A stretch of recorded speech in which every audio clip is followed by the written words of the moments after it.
Halo Sobat Dunia Seribu Besar, semoga Sobat selalu diberi kesehatan, panjang umur, dan rizki yang melimpah, amin. Sebelum masuk ke alur ceritanya, jangan lupa dukung channel ini ya dengan klik subscribe, like, komen, dan share, terima kasih. Mari kita lanjutkan perjalanan, Ji Hao. Haha, haha, hahaha. Di hutan, di Luo, yang digendong oleh Toao, tertawa terbahak-bahak, sementara darah mengalir dari mulutnya, dengan kejang. Toba, Toao, saya tidak percaya bahwa sekelompok orang barbar menyakiti saya dengan sangat parah. Kami, Gigi Darah, telah menangkap dan menjual lebih dari 1 juta budak di hutan Wastelands Selatan ini. Tidak ada yang bisa menyakiti saya, bahkan sedikit pun. Tapi kali ini aku terluka parah. Kapten, kami pasti akan kembali dan kami akan membawa Kapten Disa dan timnya bersama kami. Toba mematahkan tanaman merambat tebal di jalan mereka, sambil menghibur Di Luo dengan suara serius.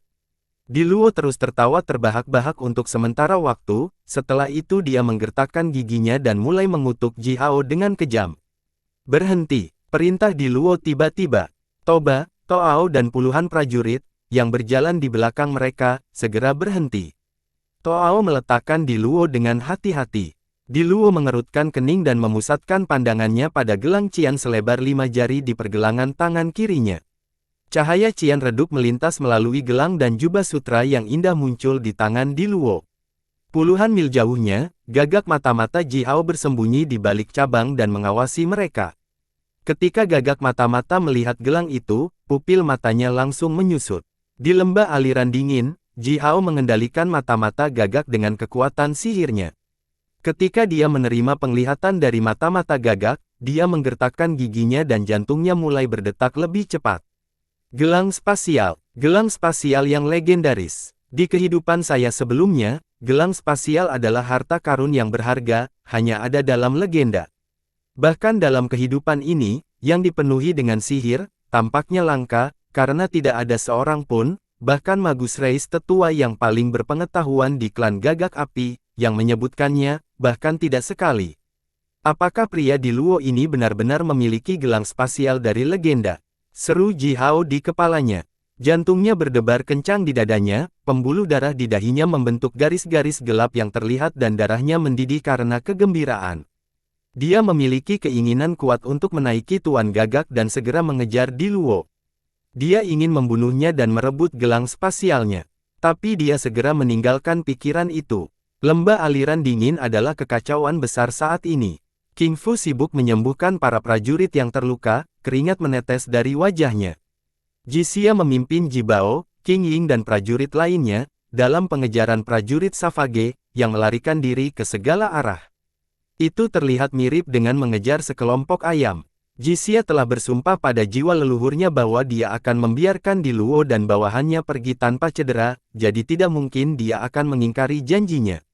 Tetapi bahkan jika Ji Hao akan mengejar Di Luo, tidak ada cara baginya untuk merebut gelang spasial itu.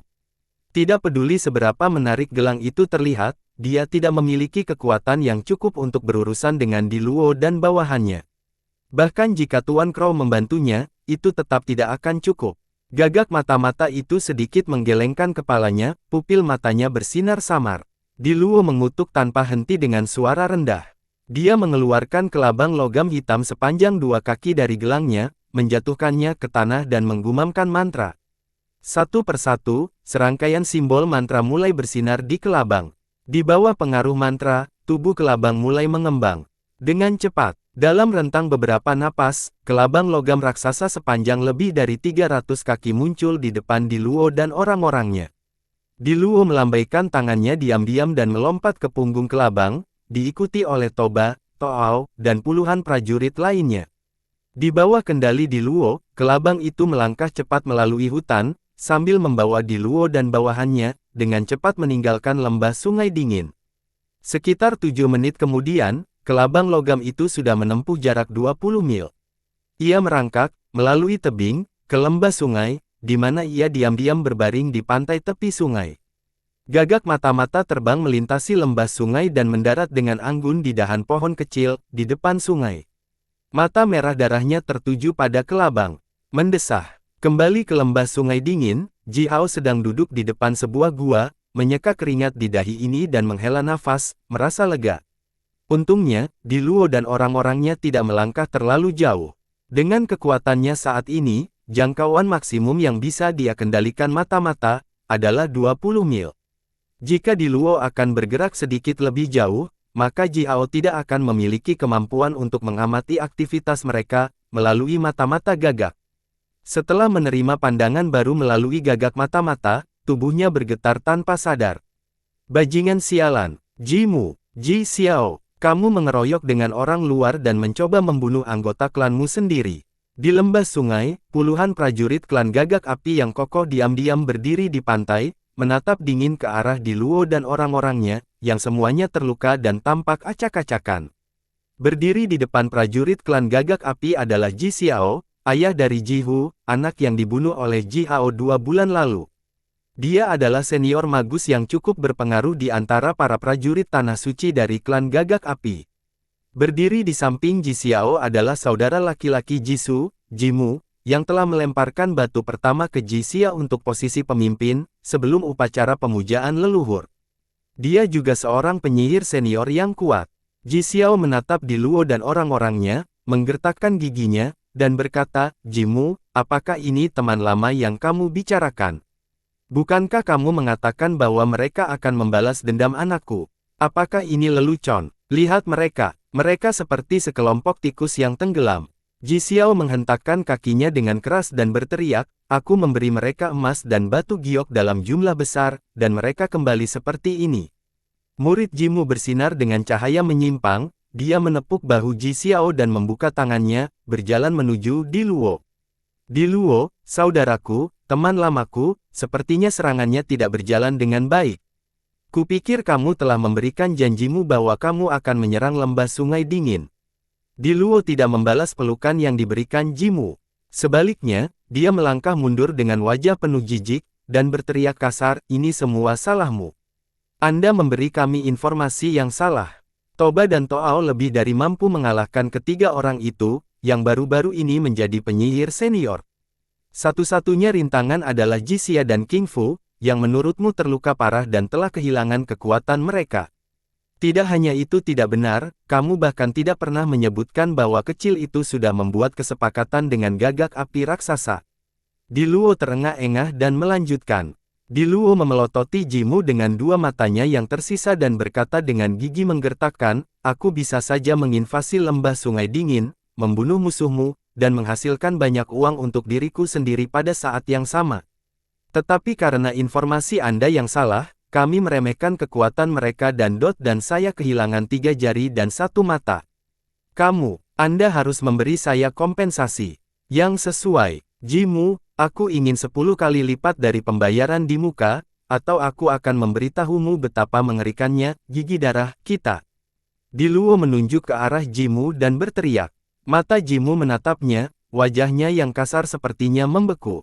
Kamu pasti melakukan kesalahan, bukan? Hanya orang Majus yang memberikan kontribusi besar bagi klan yang memenuhi syarat untuk membuat kesepakatan dengan gagak api dari klan kita. Bahkan Ji Xia tidak memperoleh kualifikasi yang diperlukan, bagaimana mungkin anak itu? Gumam Jimu, dengan wajah cemberut. Setelah bergumam sebentar, dia berbalik, mengarahkan jarinya ke Ji Xiao, dan berkata, Xiao, saudaraku, jika kamu ingin membalas dendam putramu yang malang, aku khawatir kamu harus melakukan hal yang tidak mau kamu lakukan. Namun, kali ini, kamu harus melakukannya. Aku tidak akan pernah menyerang saudara kita Ji Xia, kata Ji Xiao, dengan suara gemetar. Wajahnya berkedut hebat, tubuhnya menggigil tak terkendali, keringat mengalir dari dahinya. Aku hanya ingin membalas dendam pada anakku tersayang, tapi aku tidak akan pernah melakukan apapun pada saudara Xia. Tapi kamu sudah melakukannya. Jimu menatap mata Ji Xiao dan perlahan berkata, Xiao, kamu berdiri di sini berarti kamu telah melakukan sesuatu pada Ji Xia. Jimu menatap wajah Ji Xiao yang terdistorsi dan melanjutkan dengan suara yang menenangkan, Yah, kamu tidak perlu berurusan dengan Ji Xia, kamu hanya perlu menangani yang lain. Adapun Ji Xia ada orang lain yang mau menghabisinya. Siapa? Ji Xiao berseru. Tentu saja. Suara serak datang dari sungai yang mengalir deras. Sebuah tangki air bertanduk tebal, ular hitam perlahan terangkat dari sungai. Gagak mata-mata diam-diam berubah menjadi gumpalan asap hitam dan menghilang di udara bersama dengan angin yang berputar-putar. Kembali ke lembah sungai dingin, Ji Hao melompat dari tanah, melesat ke King Fu, meletakkan mulutnya di dekat telinganya, mencegah orang lain mendengarnya, dan membisikkan apa yang dia lihat melalui mata gagak mata-mata di lembah sungai. Qin Fu sedang memulihkan energi prajurit klan gagak api yang terluka parah dengan jarum, duri hidup dan mati, berwarna cian.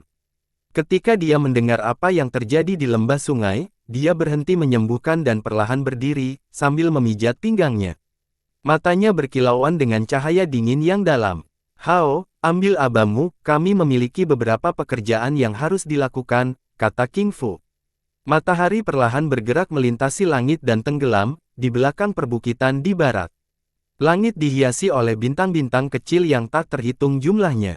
Cahaya bintang berwarna-warni, membentuk cahaya seperti asap, terlihat oleh mata manusia, dan turun dari langit. Makhluk yang tak terhitung jumlahnya, yang hidup di hutan, mengangkat kepala mereka dan menyerap kekuatan yang terkandung dalam cahaya bintang. Sesekali, raungan keras dan mengesankan bergema dari kedalaman lembah. Ji Hao sedang duduk di dahan pohon yang tinggi dan megah. Di sebelahnya ada seorang gadis, yang duduk di punggung macan tutul merah. Ini tidak lain adalah temannya Heng Luo, seorang nimfa, juga dikenal sebagai Dewi Hutan. Dia dengan hati-hati menyebarkan cairan beracun ke ratusan anak panah panjang. Sebuah toples giok, seukuran kepala manusia, diletakkan di pangkuannya. Toples itu berisi cairan cian muda, sebening kristal, beracun, yang memancarkan bau herbal redup. Di bawah cahaya bintang, beberapa simbol mantra kecil muncul dari permukaan cairan, berputar seperti ular kecil. Itu menyebabkan cahaya indah berkedip di seluruh cairan, menghilang dengan cepat. "Hao, kupikir amamu hanya tahu cara menyelamatkan orang. Aku tidak pernah tahu bahwa dia bisa membuat racun yang begitu kuat." Saat berbicara, Hong Luo mencelupkan daun ke dalam cairan dan meneteskan setetes ke bawah. Setetes racun jatuh di bahu Stone yang seperti batu giok, yang berdiri di bawah pohon.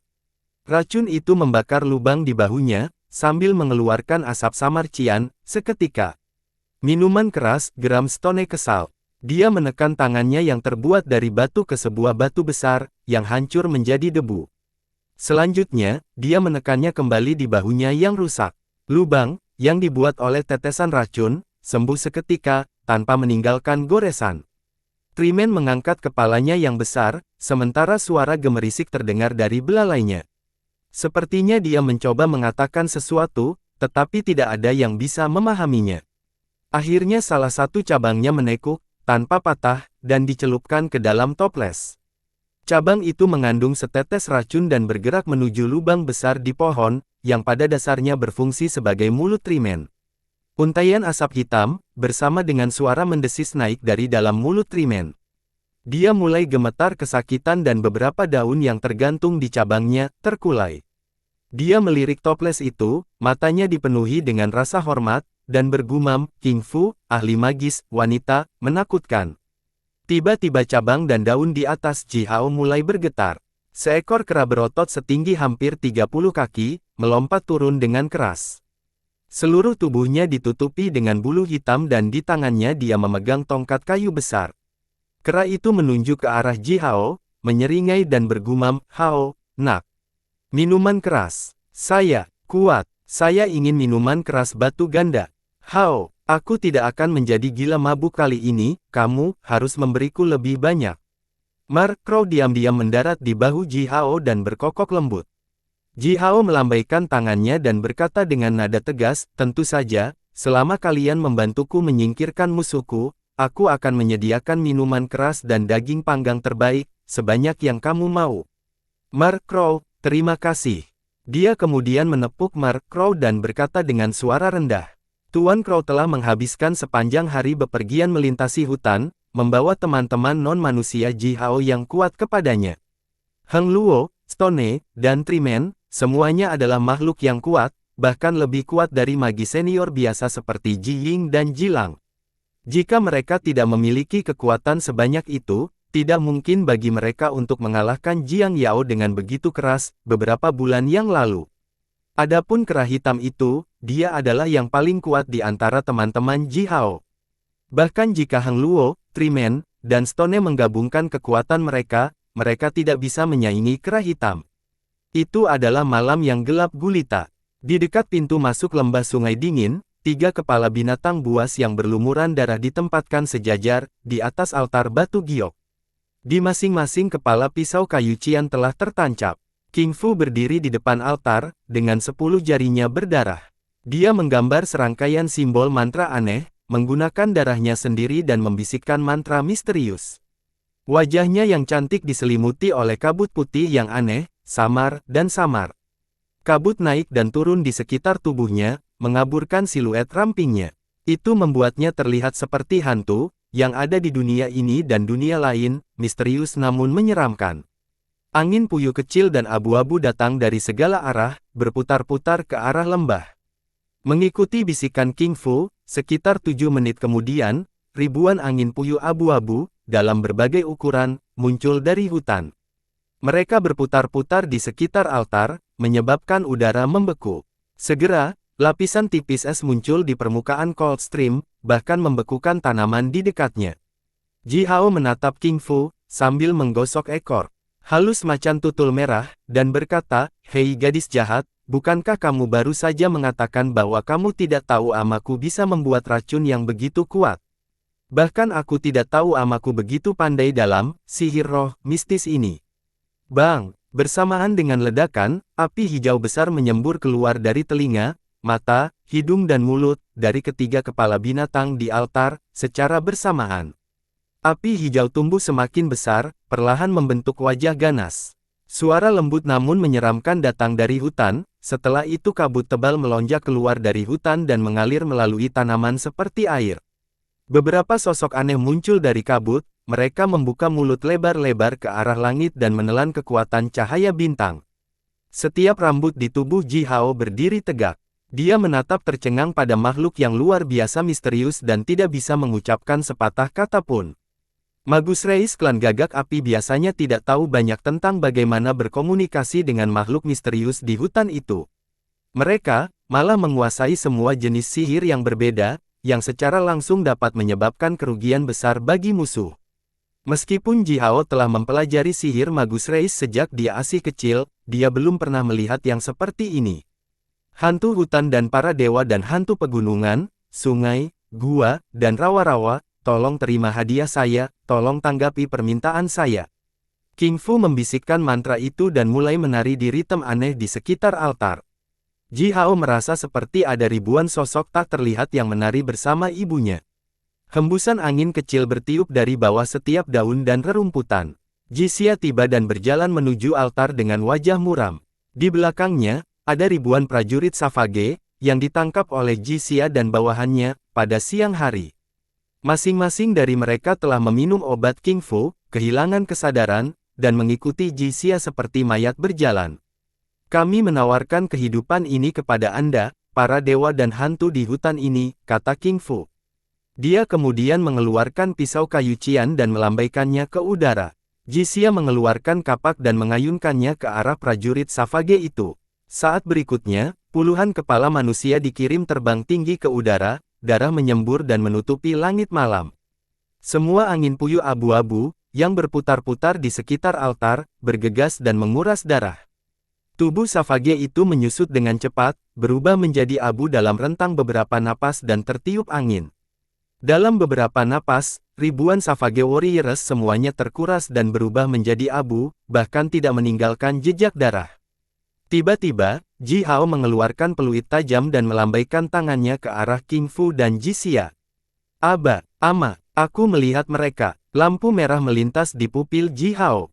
Puluhan mil jauhnya, 7 burung gagak mata-mata memiliki lampu merah yang sama berkedip melalui pupil mereka. Menggerutu, Stone menggumamkan sesuatu pada dirinya sendiri, lalu berbaring di tanah, meringkuk, memejamkan mata, dan berubah menjadi apa yang tampak seperti tumpukan batu biasa. Trimen berdiri di tubuh Stone, puluhan akar seperti sulur terjun jauh ke tanah. Mirip dengan Stone, dia juga menutup matanya dan mengubah dirinya menjadi pohon biasa. Dia bersandar pada pohon lain, yang tampak kuno dan megah. Hong Luo dengan lembut menepuk macan tutul merah yang dia tunggangi, macan tutul itu kemudian melesat keluar seperti hantu tanpa masa. Dengan lembut dan gesit, macan tutul menginjak-injak ujung cabang-cabang dan melompat bermil-mil dengan beberapa lompatan. Dalam sekejap mata, Hong Luo dan macan tutulnya menghilang di hutan, seperti setetes air yang menyatu dengan laut, tanpa meninggalkan satu jejak pun. Kera hitam itu menepuk dadanya sendiri, melihat sekeliling sebentar dan bersembunyi. Sambil membawa tongkat kayu besarnya di bahunya, ke dalam lubang pohon besar. Mirip dengan yang lain, kera juga merupakan makhluk yang kuat, dipelihara oleh hutan. Dia menarik napas dalam-dalam dan menggabungkan energi internalnya dengan energi alami hutan. Dengan demikian, bahkan Magus Reis yang kuat tidak akan dapat mendeteksi kehadirannya. Ji Hao melompat melalui cabang-cabang, sambil memegang tombak panjang. Setelah beberapa saat, dia tiba di lokasi Jia Xia. Dia diam-diam berdiri di samping Jia Xia dan menatap ke hutan. King Fu dan altar tertutup kabut, yang dengan cepat berubah menjadi tembus pandang dan berangsur-angsur menghilang bersama dengan King Fu dan altar di dalamnya. Sekarang, angin puyuh abu-abu, kabut, dan semua sosok aneh itu, semuanya telah bergabung dengan cahaya redup malam.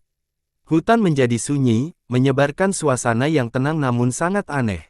Seekor kelabang logam sepanjang 300 kaki merangkak diam-diam keluar dari hutan lebat. Di Luo berdiri di atas kepala kelabang, menggertakkan giginya dan mengutuk sesuatu. Dia tiba-tiba mengangkat kepalanya, menatap Ji Hao dan Ji Xia, tertegun. Toba dan Toao, yang berdiri di belakangnya, juga terdiam oleh kehadiran Ji Xia dan Ji Hao. Sial, jangan, apakah kalian tidak tidur? Di Luo menunjuk ke arah Ji Hao dan menggeram kesal.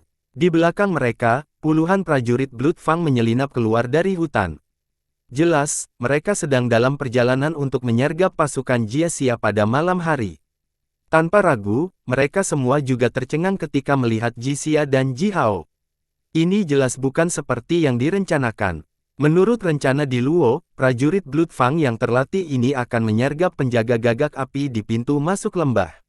Setelah itu mereka akan masuk ke lembah, menciptakan kekacauan dan menarik Ji Xia keluar dari lembah dan ke hutan, di mana mereka akan mengelilinginya dan meluncurkan serangan diam-diam. Tapi, mengapa Ji Xia dan Ji Hao tidak tidur larut malam, dan malah berdiri tegak di sini? Aba dan aku, kami telah menunggumu. Ji Hao mencibir di Luo, yang berdiri di atas kepala kelabang logam dengan wajah kaget, lalu berteriak ke arah hutan di belakang kelabang logam, "Oi, kamu, bersembunyi dalam kegelapan, keluar!" Hutan itu sunyi mematikan. Ji Mu dan Ji Xiao tersembunyi di balik pohon. Mereka saling melirik, mereka tidak yakin apakah Ji Hao benar-benar menemukan kehadiran mereka atau apakah dia hanya menggertak. Di pohon di samping mereka, seekor ular setebal seperti tank melingkarkan tubuhnya, menundukkan kepalanya perlahan dan menatap mata Ji Su dan Ji Mu. Blackwater Jiao berdiri di atas kepala ular bertanduk itu, sementara tangan kirinya melilit erat leher lembut Jiang Sue. Jiang Sue berlutut di atas kepala ular besar itu, mata berlinang air mata, dengan menyedihkan menatap ke arah Ji Mu dan Ji Xiao. "Oi, ada apa dengan kalian berdua? Lakukan saja, kita semua ingin Ji Xia mati, bukan?"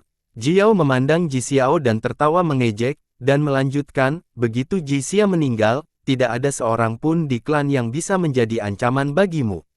Dan dengan membunuh Ji Xia, kita juga bisa menghancurkan musuh yang menakutkan dari klan ular air hitam kita, bukankah itu hal yang baik?" Ratusan prajurit klan ular air hitam diam-diam berjalan keluar, mereka semua mengenakan baju besi kulit ular, memegang belati yang tampak serupa, yang dicelupkan ke dalam cairan beracun, dan membawa pedang panjang, yang juga diracuni. Blackwater Jiao mengangkat salah satu jarinya, membelai wajah halus Jiang Sue, dan berkata, "Seseorang memberi saya keberadaan Ji Xia dengan imbalan gadis kecil ini, begitulah cara saya menemukan tempat ini. Aku membawa prajurit terbaikku bersamaku, untuk membunuh Ji Xia. Begitu dia terbunuh, kamu bisa mendapatkan gadis ini. Kembali." Ji Mu menyipitkan matanya, menatap Jiang Sue dan menunjukkan sedikit kegembiraan. Dia berkata, "Tentu saja kami akan membawanya kembali, dia adalah putri Jiangsu, salah satu magus reis yang lebih tua dari klan Bifang. Dia kemudian menoleh ke Ji Xiao dan berkata, "Xiao, saudaraku, karena kita gagal membawa Ji Xia ke hutan dan membiarkan Jiao melancarkan penyergapan padanya, mari kita luncurkan serangan frontal."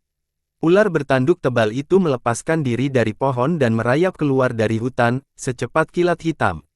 Air hitam Jiao tertawa terbahak-bahak di kepala ular itu, mengarahkan jarinya ke Ji Xia dan berkata dengan dingin, "Ji Xia, sudah lama sekali. Apakah Anda ingat Blackwater Mang?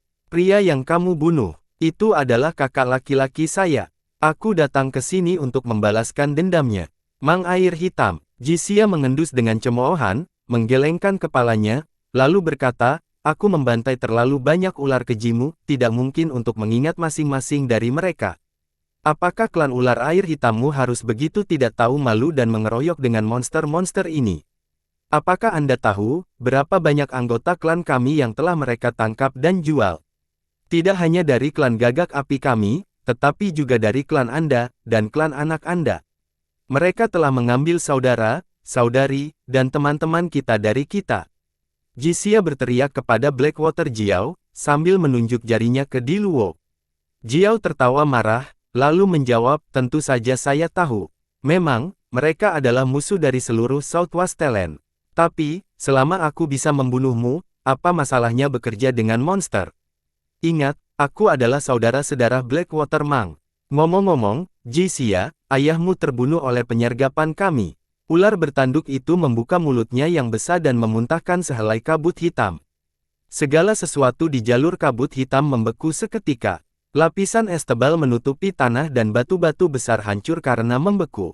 Ji Hao bisa merasakan rasa dingin yang menusuk tulang. Meskipun dia cukup jauh dari kabut, lapisan tipis es masih dengan cepat muncul di kulitnya.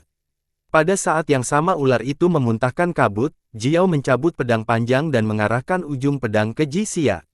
"Tunggu apa lagi? Ayo menyerang bersama. Selesaikan Ji Xia," geram Jiao. "Aku akan memenggal kepalanya dan menggunakannya sebagai cangkir, nenek moyang saya akan menyukainya sebagai persembahan." Di dalam hutan, 3 majus senior dari klan ular air hitam menyeringai mengerikan, ular bertanduk, melingkar di pinggang mereka, melesat keluar secara bersamaan dan memperluas tubuh mereka hingga ratusan kaki panjangnya. Ketiga magi senior melompat ke atas kepala ular dan berencana untuk bergegas keluar dari hutan. Namun, pada saat ini, Trimen, yang berdiri 300 kaki jauhnya dari magi senior dan berpura-pura menjadi pohon biasa, tiba-tiba membuka matanya yang seperti api, mengeluarkan raungan teredam.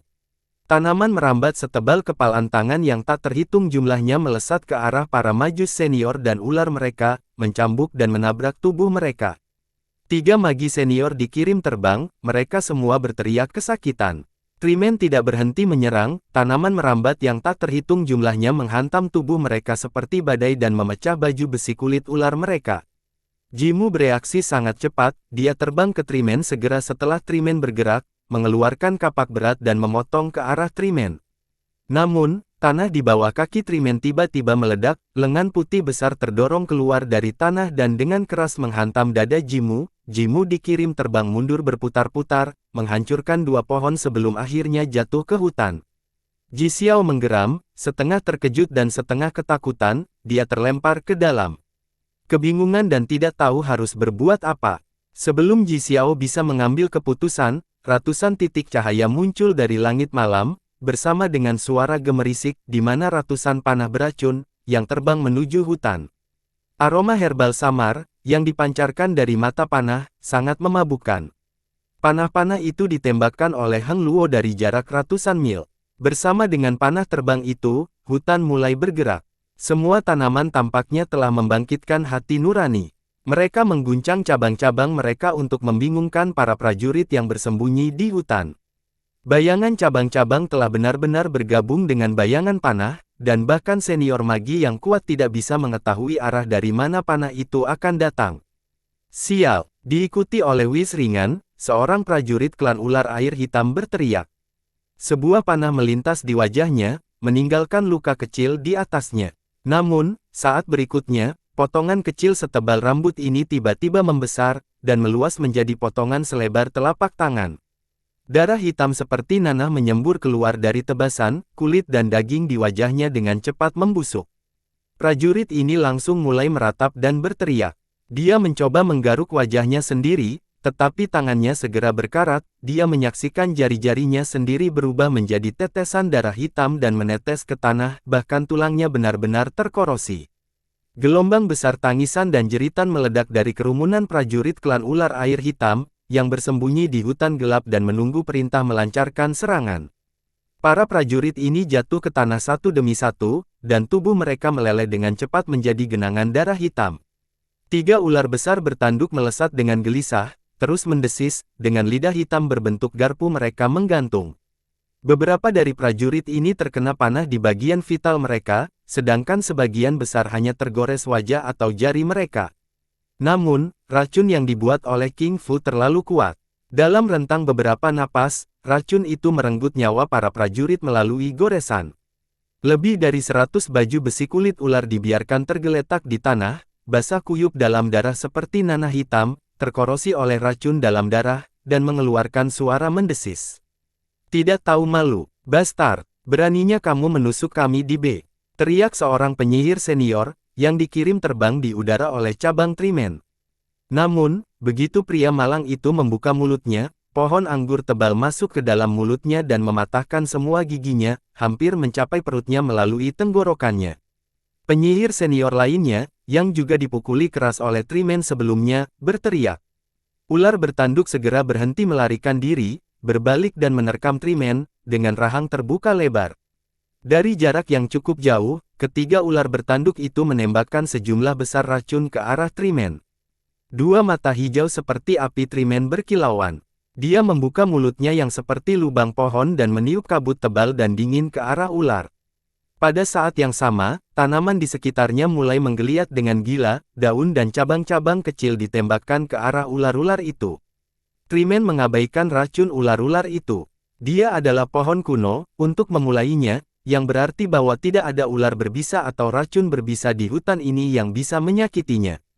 2 ular bertanduk dipukuli kembali oleh daun dan cabang seperti peluru. Ular ketiga, bagaimanapun, berhasil mendekati Trimen dan menggigit salah satu akarnya dengan keras. Sepotong kulit pohon digigit berkeping-keping, bersama dengan suara retak. Ular itu mengendurkan rahangnya, batuk seteguk serpihan kayu, dengan malu. Tidak ada darah atau daging di dalam tubuh Trimen, kecuali kayu. Ular itu mencoba menyuntikkan racunnya ke tubuh Trimen, tetapi gagal. Setelah itu, siluet setinggi 100 kaki muncul dari bawah akar Trimen. Tidak lain adalah Stone, yang baru saja meninju dada Jimu. Sekarang dia mengangkat kakinya tinggi-tinggi dan menginjak keras tubuh ketiga ular itu. Bang! Ketiga ular itu diinjak jauh ke tanah. Hutan di sekitarnya bergetar hebat sejauh bermil-mil, ratusan pohon besar melompat. Pohon-pohon ini tidak tahan dengan getaran yang begitu kuat, akarnya patah dan batangnya pecah.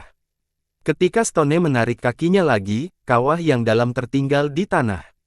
Ketiga ular itu mengangkat kepala mereka, menembakkan racun dan gas beracun dingin dengan marah ke arah Stone. Tapi, tidak ada serangan mereka yang berhasil. Stone mengangkat kakinya yang besar lagi dan menginjak 3 ular bertanduk lebih dalam ke tanah. Stone meraung tidak senang, kekuatan tanah yang besar menyembur keluar dari mulutnya. 3 ular bertanduk itu sekuat magi senior biasa, dengan kekuatan hidup yang kuat dan tubuh yang hampir tidak bisa dihancurkan. Meskipun mereka telah diinjak oleh batu 2 kali sekarang, mereka masih mengangkat kepala mereka tinggi-tinggi dan melemparkan serangan ke Stone tanpa henti dari kawah yang dalam. Stone sangat marah, dia memutuskan untuk memilih metode serangan yang paling sederhana, langsung, dan kejam. Dia membungkuk, menggunakan rentetan pukulan di tanah, memperbesar kawah yang cukup besar untuk menampung tubuhnya sendiri, lalu melompat ke dalamnya, dengan gila-gilaan melambaikan tinjunya yang terbuat dari batu setebal 10 kaki dan menghancurkan ketiga ular bertanduk itu. 3 ular malang itu mati-matian menyemburkan racun dan gas beracun dingin ke arah batu. Biasanya, sedikit gumpalan gas beracun mereka dapat membunuh orang kuat dengan mudah, tetapi pada Stone, itu sama sekali tidak efektif. Tinju berat batu menghantam tubuh mereka terus-menerus, mematahkan tanduk dan tulang mereka, menghancurkan sisik mereka, dan menghancurkan semua organ dalam mereka. Pukulan gemuruh tidak berhenti. 3 ular bertanduk kehilangan kekuatan untuk melawan, dengan cepat tenggelam ratusan kaki jauh ke dalam tanah di bawah pukulan batu, seperti tiang pancang kayu yang digerakkan oleh tiang pancang. Monster macam apa ini? Teriak ketiga magi senior itu. Mereka masih menderita bulu mata Trimen, dan belum punya kesempatan untuk melawan, menahan serangan hanya dengan tubuh senor magi mereka yang sangat kuat. Pada saat yang sama, mereka menyaksikan ular mereka dibunuh secara brutal oleh Stone. Sebelum suara mereka memudar, raungan tajam menangkap telinga mereka. Sebuah pohon besar tiba-tiba meledak. Kera berotot setinggi puluhan kaki melompat tinggi ke udara dan mengangkat tongkat kayunya yang besar, berayun ke arah 3 magi senior. Tongkat kayu besar itu sepertinya tidak ada yang istimewa, tetapi saat kera melambai-lambaikannya, beberapa simbol mantra yang terbentuk alami tiba-tiba menyala. Semua tanaman di dekatnya mulai memancarkan cahaya cian yang terang, ribuan aliran cahaya dengan cepat berkumpul menuju tongkat kayu. Setelah beberapa saat, tongkat kayu yang awalnya berwarna abu-abu berubah menjadi cahaya berbentuk naga cian. Minuman keras. 100. Kera menggeram, diikuti oleh raungan naga yang keras dan nyaring. Kemudian cahaya cian berbentuk naga menghantam 3 magi senior tubuh mereka. Penyihir senior yang berlari di depan mengeluarkan teriakan teredam, salah satu lengannya telah berputar dan membengkak, dan akhirnya meledak menjadi gumpalan kabut darah, yang menyembur ratusan kaki jauhnya. Tongkat kayu itu sangat kuat, bahkan tubuh seorang penyihir senior meledak dengan satu pukulan. Sementara penyihir senior berteriak kesakitan dan kaget, tongkat kayu itu tiba lagi dan mengenai dadanya, menghancurkan baju besinya. Setelah itu suara retak tulang datang dari tubuhnya. Dia terbang kembali dan menabrak magi senior kedua, lalu yang ketiga. Ketiga penyihir senior dari klan ular air hitam langsung dikirim terbang setinggi ribuan kaki di udara, bergegas lurus ke langit, lebih tinggi dan lebih tinggi, seperti bintang jatuh. Kekuatan pukulan AP sangat luar biasa, ketiga tubuh majus senior berbenturan di udara, meledakkan kilauan api besar, lalu akhirnya jatuh ke hutan bermil-mil jauhnya. Ji Xiao sangat ketakutan dengan serangan mendadak ini, dia berteriak kaget dan melarikan diri kembali ke hutan. Tapi segera setelah dia masuk ke hutan, lengan kurus terlontar dari udara, meraih leher Ji Xiao dan menekannya dengan keras di tanah. Hutan di South Wastelands sangat luas dan tak terbatas, kekuatan hidup yang melimpah dari hutan ini menghasilkan dan memelihara makhluk kuat seperti Heng Luo, Stone dan Trimen. Tak keniscaya, pasti ada makhluk lain yang lebih kuat dan misterius yang hidup di hutan ini. Ji Xiao ditekan keras di tanah oleh lengan kurusnya, yang hampir mematahkan lehernya. Dia berjuang dengan seluruh kekuatannya, bahkan membuat tanah bergetar. Namun, lengan kurus itu memegang lehernya erat-erat dan tidak bergerak sedikit pun. Gumpalan asap hitam membubung dari tanah ke udara, sosok menakutkan perlahan muncul dari asap. Warnanya hitam dan kurus, sekilas tampak seperti manusia, tetapi 6 tanduk bengkok di kepalanya dengan jelas menunjukkan bahwa itu tidak lain adalah monster. Seluruh tubuh monster menyeramkan ini bersinar dengan kilau logam, kulit hitamnya melekat erat pada tulangnya dan perutnya berlubang. Bola cahaya hijau seukuran kepala bersinar dan mengambang di perutnya. Di dalam cahaya, wajah yang menjulang terlihat. Blackwater Jiao berdiri di samping, tampak tertegun pada monster kuat ini, yang muncul dari asap hitam. Meskipun Ji Xiao sedikit lebih lemah dari Blackwater Jiao, dia masih seorang penyihir senior yang kuat. Fakta bahwa monster kurus itu menangkap Ji Xiao dengan begitu mudah, memperjelas bahwa monster ini jauh lebih kuat darinya, pikir Blackwater Jiao. Makhluk hutan, mengapa kamu bertarung melawanku? Apakah kamu tidak tahu tentang klan ular air hitam yang kuat? Kata Blackwater Jiao dengan keras. Sementara itu, dia menggigit lidahnya sendiri, memuntahkan darah ke arah monster kurus itu, dan menggumamkan mantra. Persembahan. Suara serak datang dari udara. 2 api hijau menyala di rongga mata monster kurus itu. Ia menatap mata Blackwater Jiao, tetapi tidak mengeluarkan suara apapun. Sementara Blackwater Jiao bingung. Monster lain keluar dari asap, yang ini adalah kerangka putih besar dan jauh lebih besar dari monster kurus itu. Monster kerangka ini memiliki lebar ratusan kaki dan tinggi hampir 100 kaki, kecuali tulang putih, tidak ada yang bisa dilihat di tubuhnya. Setiap kali bergerak, suara gesekan logam yang menggugah telinga datang dari tubuhnya. Bentuk tubuh monster kerangka ini mirip dengan harimau atau singa, tetapi memiliki kepala seperti tengkorak manusia, hanya jauh lebih besar. Manusia, kami mengikuti perjanjian kami. Siapapun yang menawarkan darah dan nyawa kepada kami berjuang untuk mereka. Kata kerangka itu, sementara dua gumpalan asap berputar di rongga matanya.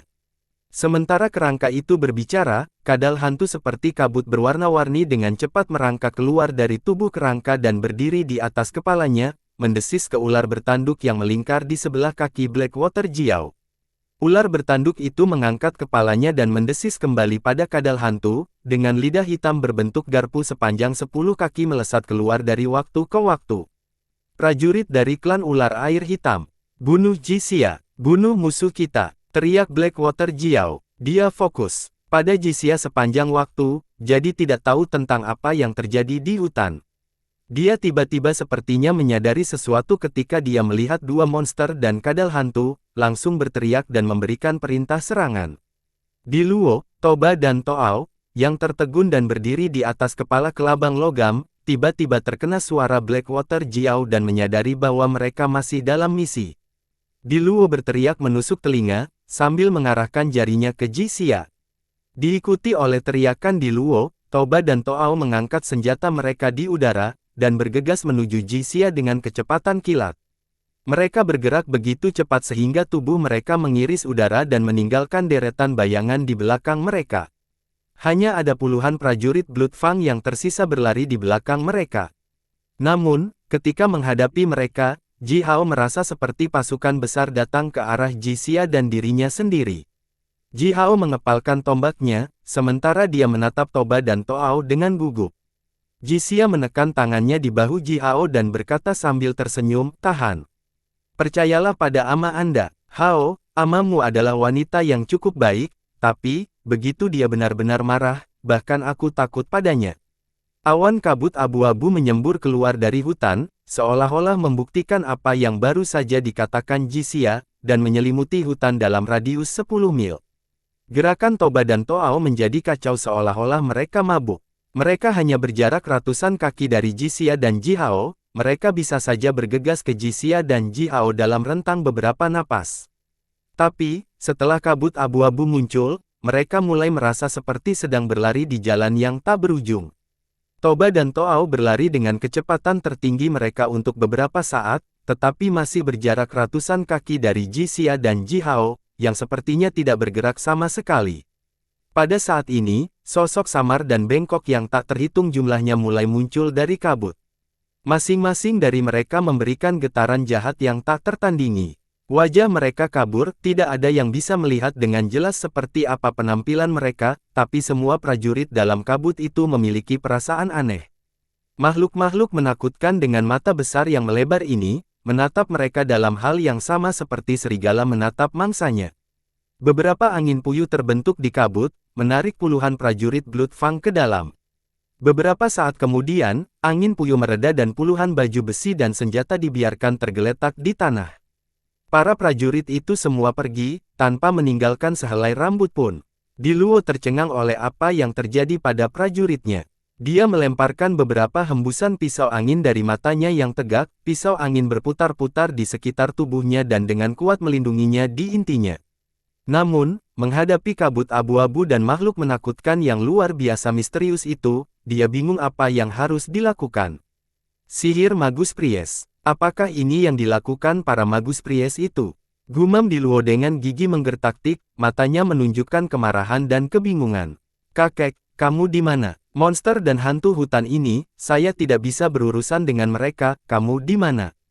Hanya kamu yang bisa membubarkan mereka, maka kita bisa membunuh Jisia." Blackwater Jiao menatap langit, bergumam gelisah. Di lembah dalam lainnya, yang berjarak 300 mil dari lembah Sungai Dingin, seekor gagak api dengan lebar sayap lebih dari 500 kaki diam-diam melayang di udara. Gagak api diselimuti oleh cahaya berapi-api redup, di bawah perutnya, 3 cakar tajam berkilau terang. Seorang pria tua yang mengenakan jubah kulit dan helm tulang diam-diam berdiri di atas kepala gagak api, melihat ke bawah dengan dingin. Berbeda dari Magus Reis kurus lainnya di klan gagak api, pria tua ini kuat dan kokoh, bahkan Sedikit lebih tinggi dari Jixia, tingginya mencapai lebih dari 4 meter, dan dia tampak seperti raksasa. Memegang di tangannya, ada tongkat tulang sepanjang 20 kaki, bagian tertipis dari tongkat tulang ini memiliki ketebalan seukuran kaki manusia, itu tidak benar-benar terlihat seperti tongkat, sebaliknya, itu lebih seperti gada, cukup kuat untuk menghancurkan tembok kota. Seekor ular bertanduk sepanjang 1000 kaki melingkar dan melayang di udara, menyemburkan gas beracun ke arah gagak api. Pria tua lainnya, yang menyerang Jiang Sui bersama dengan Blackwater Jiao beberapa bulan yang lalu, berdiri di atas kepala ular bertanduk itu. Dia menatap pria tua lainnya yang berdiri di atas kepala gagak api, sementara matanya menunjukkan sedikit ketakutan. Ji Zuo, tidak pernah berpikir kamu akan datang ke sini. Apa yang dilakukan klan gagak apimu? Bahkan kamu muncul secara langsung, melindungi Jixia. Lalu mengapa kamu membiarkan Jisoo mendapatkan posisi pemimpin prajurit Tanah Suci? Itu urusan klan kita, itu tidak ada hubungannya denganmu serangga keji. Ji Zuo mengendus dan menggeram. Pergi, atau mati di sini. Meskipun tidak mudah untuk membunuhmu, aku selalu bersedia mencoba. Lanjut Ji Zuo. Saat berbicara, Ji Zuo menginjakkan kakinya di kepala gagak api. Gagak api membuka paruhnya, memuntahkan aliran api emas yang tebal seperti lava dari paruhnya, yang bahkan membakar langit. Bersambung.